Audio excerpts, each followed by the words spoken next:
చిత్తూరు జిల్లా కుప్పంలో నిరుపేద మహిళను చెట్టుకు కట్టేసి కొట్టడం చాలా దారుణమన్నారు మాజీ కేంద్ర మంత్రి చింతామోహన్.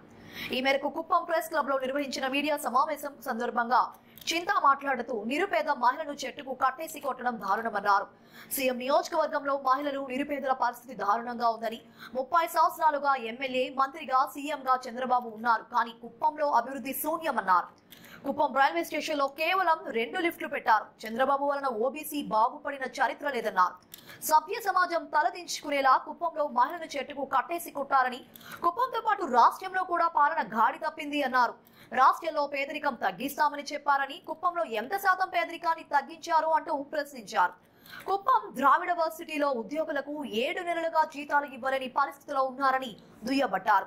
చంద్రబాబు దారి తప్పాడని, సీఎంగా ఉండి కుప్పంలో ఎంతమందికి ఉద్యోగ కల్పన చేశారని దుయ్యబట్టారు. చంద్రబాబు ఓబీసీలకు చేసింది ఏమీ లేదని మండిపడ్డారు.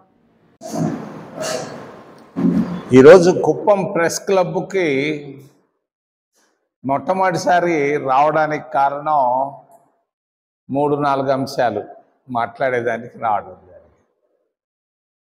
మొన్ననే ఒక మహిళను, ఒక వెనుకబడిన వర్గాలకు సంబంధించిన ఒక నిరుపేద మహిళను చెట్టు కట్టేసి కొట్టడం చూశాను నేను వీడియోలో. నేను ఆగలేకపోయాను, దాచుకోలేకపోయాను, అందుకే ఇక్కడికి వచ్చాను. ఈరోజు అత్యాచారాలు బాగా జరుగుతున్నాయి మహిళల పైన. నిన్న కూడా విన్నాను, ఒక ముస్లిం మహిళ పైన కూడా మరి కొట్టడం, తిట్టడాలు జరిగి ఉన్నాయి కుప్పంలో. ఆ ఓబీసీ మహిళ, వెనుకబడిన వర్గాలకు సంబంధించినటువంటి నిరుపేద మహిళను కూడా చెట్టుకు కట్టేసి కొట్టడం అనేది దారుణం. ఎందుకు కొట్టారు, ఎవరు కొట్టారు అనేది కాదు ముఖ్యం. ముఖ్యమంత్రి గారి నియోజకవర్గంలో మహిళల పరిస్థితి, నిరుపేదల పరిస్థితికి ఇది ఒక అద్దం పెడుతున్నటువంటి తర్కాణం. పేదవాళ్ళు పేదవాళ్ళుగానే మిగిలిపోయారు. 30 సంవత్సరాల్లో ఆయన ఎమ్మెల్యేగా, మంత్రిగా, ముఖ్యమంత్రిగా చేసింది ఏమీ కనపడటం లేదు కంటికి. నేను వచ్చేటప్పుడు ఆ రైల్వే స్టేషన్లో చూశాను, 2 లిఫ్ట్లు పెట్టున్నారు కొత్తగా. అంత తప్పించి అక్కడ ఏమీ లేదు అభివృద్ధి. మరి ఆ 2 లిఫ్ట్లు 30 సంవత్సరాలు పట్టింది చంద్రబాబు నాయుడు గారు ముఖ్యమంత్రి గారికి. ఆయన 15 సంవత్సరాల్లో ఏం చేశాడు కుప్పానికి అని నేను అడుగుతున్నాను. ఎంతమంది పేదవాళ్లకు, ఓబీసీలకు సహాయం చేశాడు? ఎవరైనా ఉన్నారా ఒకరిద్దరన్నా ఓబీసీలు బాగుపడ్డ వాళ్ళు ముఖ్యమంత్రి చంద్రబాబు నాయుడు వల్ల అని నేను అడుగుతున్నాను మిమ్మల్ని. ఉంటే చెప్పండి, నేను వచ్చి వాళ్ళకి పూలదండలు వేస్తాను. ఇది దారుణం, ఇటువంటి జరగకూడదు. సభ్య సమాజం తల వంచుకోవాల్సినటువంటి తర్కాణం ఆ మహిళను కొట్టడం, నిరుపేద మహిళను దారుణంగా. ఆ తర్వాత ఆయన ఏమి ఇచ్చాడు, ఏం చేశాడు, అది ఎవరికి లెక్కలేదు, పక్కలేదు. అది కాదు వాస్తవం. మరి అన్నం ఉడికిందా లేదని చూసుకునేదానికి ఒక మెతుకు పట్టుకొని చూస్తారు. ఆ మెతుకే ఇది. బాగాలేదు, కుప్పం పరిస్థితి బాగలేదు, చిత్తూరు జిల్లా పరిస్థితి బాగలేదు, ఆంధ్రప్రదేశ్ రాష్ట్ర పరిస్థితి దారుణంగా ఉంది, చాలా దారుణంగా ఉంది. ఆయన ఏం చేస్తున్నాడో ఆయనకే తెలియటం లేదు. లై తప్పాడు, దారి తప్పినట్టు నాకు అనిపిస్తా ఉంది చంద్రబాబు నాయుడు ముఖ్యమంత్రిగా. ఆయన వల్ల ఆంధ్రప్రదేశ్ రాష్ట్రంలో ఆయన చెప్తున్నాడు, నేను పేదరికాన్ని తగ్గిస్తాను 4 సంవత్సరాల తర్వాతని. నువ్వు 30 సంవత్సరాల్లో నువ్వు మీ సొంత నియోజకవర్గంలో ఎంత పేదరికాన్ని తగ్గించావయ్యా? నువ్వు తర్వాత ఆంధ్రప్రదేశ్ గురించి ఆలోచిస్తావు. మళ్ళా అల్లాహు అక్బర్ అంటావు ఆ రోజు, రంజాన్ రోజు, బక్రీద్ రోజు. ఏం చేశావు? వక్ఫ్ బోర్డుకు నువ్వు వ్యతిరేకంగా, వాళ్ళకు వ్యతిరేకంగా చేశావు కదా, చేశావా లేదా? ముస్లింలకు వ్యతిరేకంగా చేశావా లేదా? సుల్తాన్ ఓవైసీ మొన్న అడిగాడు కదా నిన్ను. ఈ విధంగా ఎస్సీ, ఎస్టీ, ఓబీసీ మైనారిటీలకు అన్యాయం జరుగుతా ఉంది తెలుగుదేశం కూటమి ప్రభుత్వంలో. అమరావతి రెండవది. మరి అమరావతి దేవతల రాజధాని అంటాడు.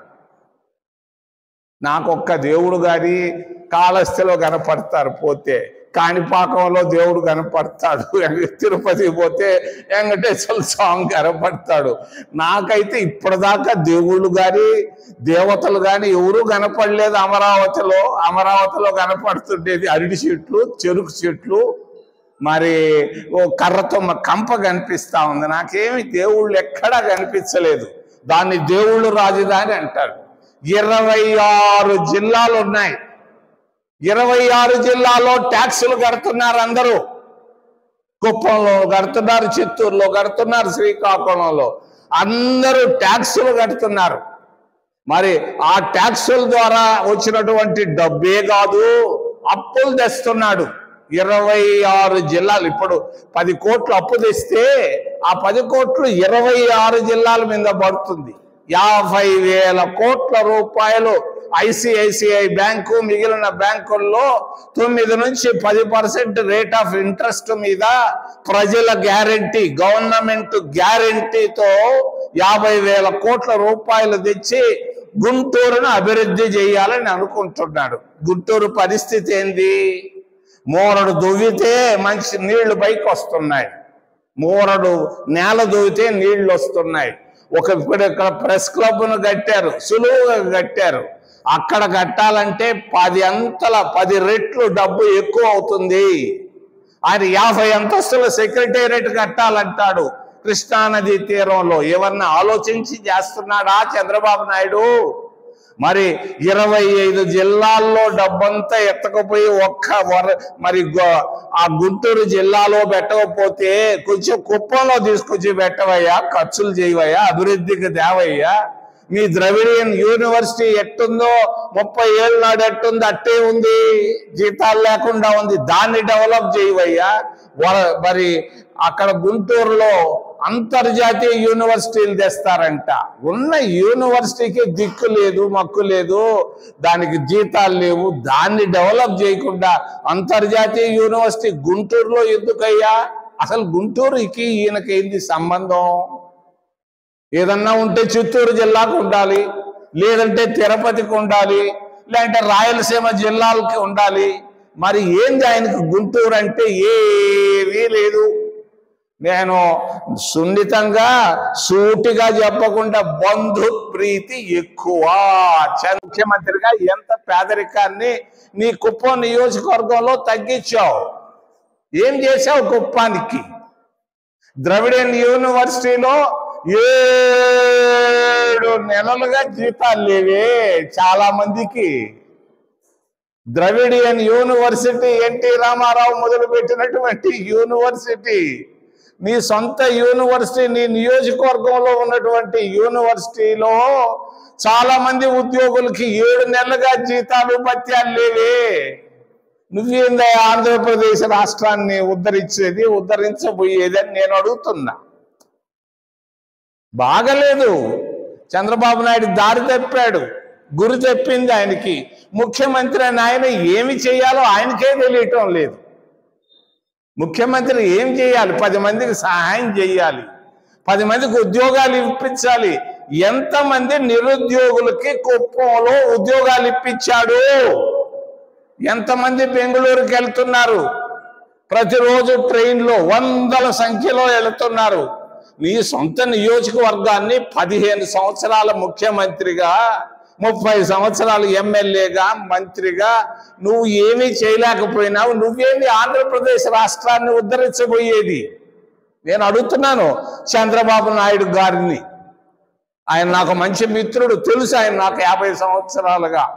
మరి ఆయన యూత్ కాంగ్రెస్లో ఉన్నాడు, నేను యూత్ కాంగ్రెస్లో ఉండేవాళ్ళం 50 సంవత్సరాల క్రితం. ఆయన ఏం చేశాడు కుప్పానికి? ఆయన ఏంది చేయబోయేది ఆంధ్రప్రదేశ్ రాష్ట్రానికి అని నేను అడుగుతున్నాను. ఓబీసీల పరిస్థితి ఆయన చెప్తున్నాడు, ఓబీసీలకు పెద్ద పీట, అసలు పీట లేదు గీట లేదు. ఏం చేశావు ఓబీసీలకి? నువ్వు నీ సొంత నియోజకవర్గంలో ఏం చేశావు? అక్కడ నువ్వేంది ఆంధ్రప్రదేశ్ రాష్ట్రంలో నువ్వు చేయబోయేది ఏదో 3-4 యలమల రామకృష్ణుడో లేకపోతే ఆయన ఏదో శ్రీకాకుళంలో ఉన్నటువంటి వాళ్ళకు 3-4 10 మందికి పదవులు ఇచ్చినంత మాత్రాన ఓబీసీల అభివృద్ధికి వచ్చినట్ట? ఏమయ్యా చంద్రబాబు నాయుడు గారు, చెప్పయ్యా జవాబు చెప్పేదానికి ఏమన్నా ఉందా? వర్గీకరణ చేయాల్సిన అవసరం, సామాజిక న్యాయం అంటాడు. ఏందయ్యా నువ్వు సామాజిక న్యాయాన్ని గురించి అసెంబ్లీలో చాలా గొప్పగా మాట్లాడావు. ఏమి సామాజిక న్యాయం చేశావు ఇప్పటిదాకా? మరి తెనాలి దగ్గర ఒక ఎస్సీ యువకుల్ని పట్టుకొని పోలీసుల చేత కొట్టి చంపలేదే కానీ కొట్టావు కదా, దారుణంగా కొట్టారు కదా. కొట్టిన దాన్ని మీ ప్రభుత్వ అధికారులు సమర్థించుకున్నారు కదా. ఇది ఎస్సీల పరిస్థితి. ఆంధ్రప్రదేశ్ రాష్ట్రంలో దారుణంగా అత్యాచారాలు జరుగుతున్నాయి. జనాల్లో యువకుడిని కొట్టడం అనేది దారుణం. ఇదే వర్గీకరణ? ఇదే సామాజిక న్యాయం? ఏం ఎస్సీ కార్పొరేషన్ ఎందుకు మొదలు పెట్టలేదు? ఎస్సీలకు ఏం చేశావు నువ్వు? గత 15 సంవత్సరాలుగా ముఖ్యమంత్రిగా ఓబీసీలకు ఏం చేశావు, ఎస్సీలకు ఏం చేశావు? చెప్పగలవా జవాబు? విశాఖపట్నంలోనో ఎక్కడో ఉన్నట్టుంది, నువ్వు జవాబు చెప్పి చూడు. మరి ఎస్టీల పరిస్థితి కూడా దారుణంగా ఉంది.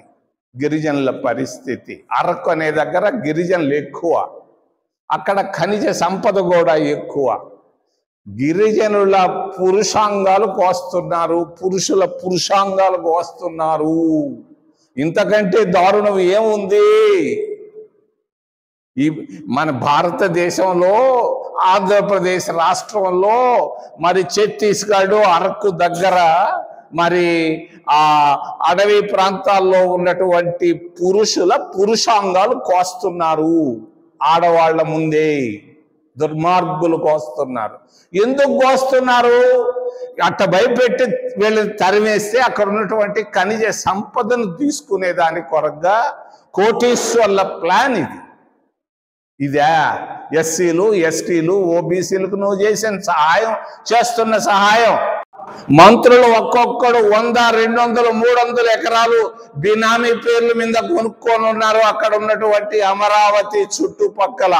వాటికి వాల్యుయేషన్ పెంచేదాని కొరగా పాపం మా పాత మిత్రుడు మరి అమరావతిని అభివృద్ధి చేయాలనుకుంటున్నాడు. నేను చెప్తున్నాను చాలా వినయంగా, నాకు కూడా అమరావతి అంటే ఏవి వ్యతిరేకత లేదు.